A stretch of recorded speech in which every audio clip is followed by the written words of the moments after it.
I want to take a moment and talk with you about the horrendous and heartbreaking injustice to George Floyd that took place earlier this week. And before I get started, let me just make a few comments, though. I'm not trying to paint any one group of people with the same brush. As it relates to some of the officers that were involved, some of my closest friends are police officers. Some of the finest men that I know, some of the most righteous, faithful men that I know are police officers and sheriffs, and they're incredible. And I also know that this breaks their heart as well. I also know that we, the general public, often comes to conclusions really quickly without all the information. And I do know that stories like this one are always more complicated than what they first appear to be.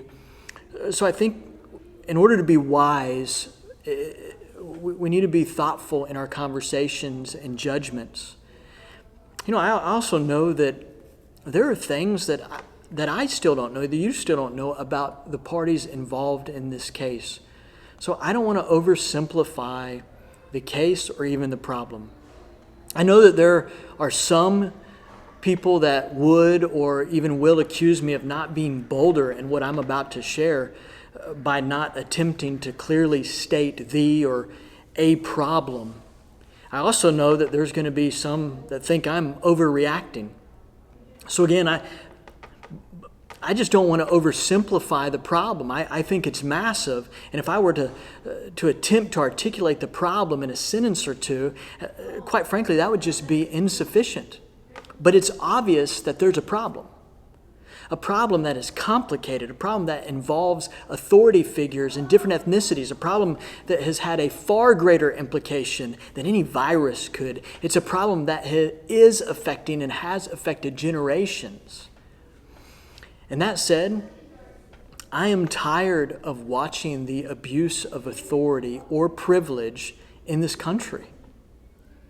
And as I watch the video of George Floyd gasping for air, it just felt different to me. I'm tired of seeing it at all. I want it to be done with, but this just felt different to me. As I talked to my peers and friends, it felt different to them. As I talked to parents with black children, it felt different to them. And as I prayed and talked through why it felt so different this time, to be quite frank, I'm still at a loss for words.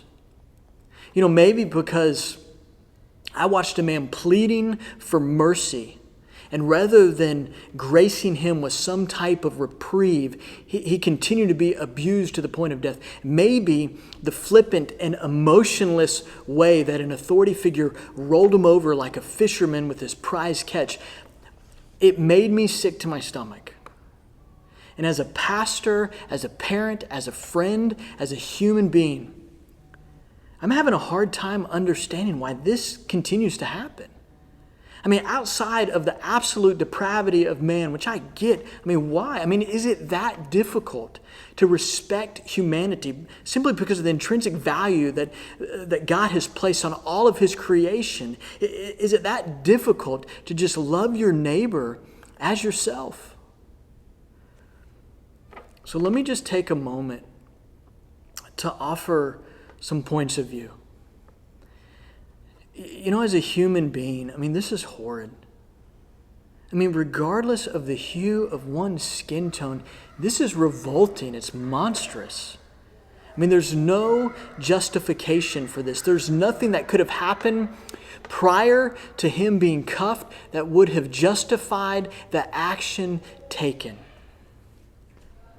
As a pastor, it's just flat out evil. And again, I get the depravity of man. I understand that. We live in that. It continues to increase every day. But I'm still amazed that this could go on in broad daylight, in a public setting, and there is still such a lack of a moral compass that the abuse continued. I'm also disheartened that the church has not had a greater voice and these injustices. Listen, I'm convicted that my voice and that our church has not expressed the type of Micah 6:8 justice that Scripture demands.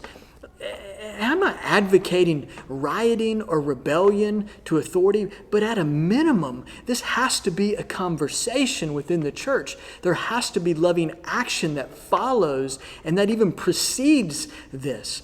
It has to be something that we bring before the King of reconciliation, because apart from Jesus and his restoration, this issue isn't going to change simply because of laws, education, or marching. As a parent, I feel like I'm at the greatest loss.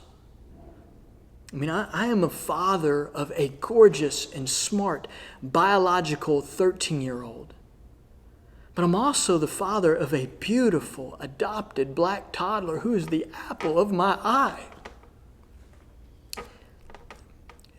And I have the greatest parental pride with both of my girls. And yet I also realize that the playing field for my youngest and for her future is vastly different than what mine was or what my 13-year-old's is. And for anybody to think otherwise would simply be naive.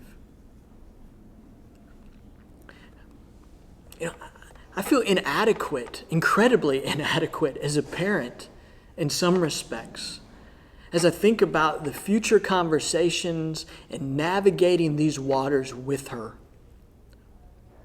It's also true that my heart just hurts today as I think of my friends and other parents, that this has been a reality for them and their family for decades. Continues to be a reality.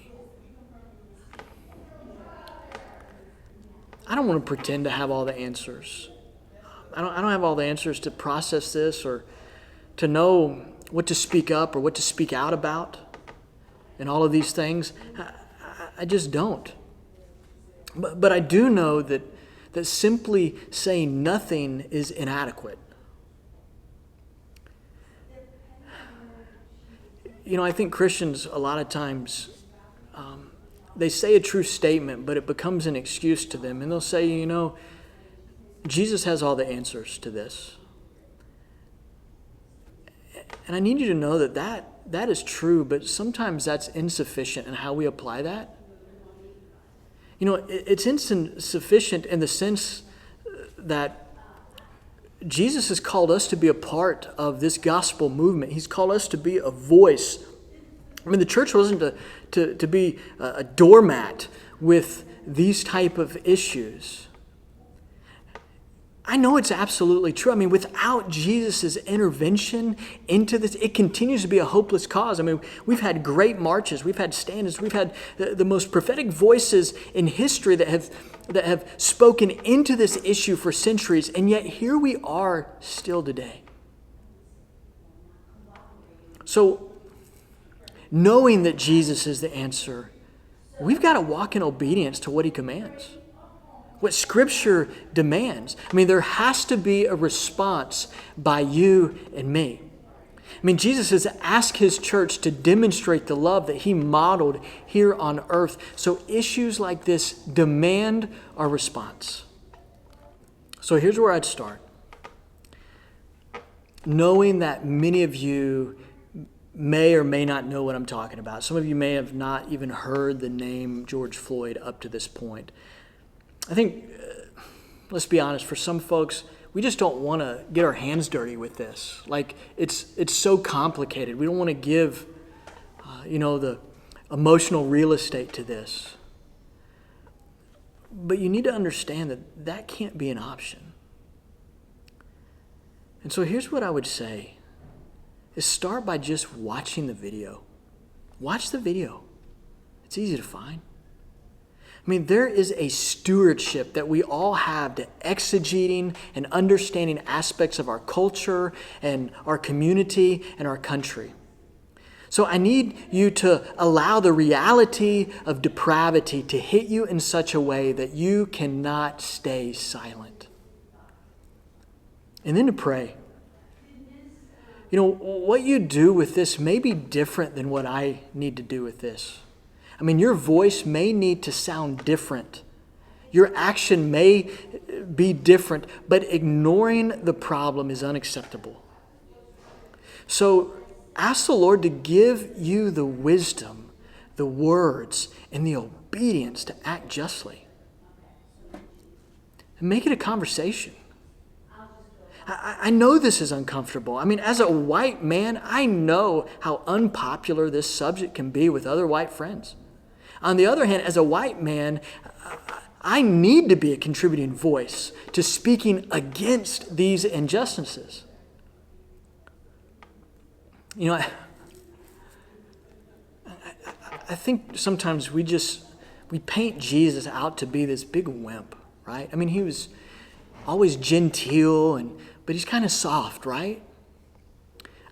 Listen, I need you to know that Jesus didn't allow society or politics to define his ministry. I mean, he didn't buy into the limited options that culture placed on him. Rather, he exposed the ugly injustices and he offered distinct and beneficial and redemptive alternatives. I mean, Jesus counterculturally stepped into the patriarchal system and befriended women and gave them unprecedented dignity during a day which they hadn't received it. He did the same for social outcasts. He served lepers, the blind, the demonized, the poor, prostitutes, tax collectors. His actions challenged social structures of the day.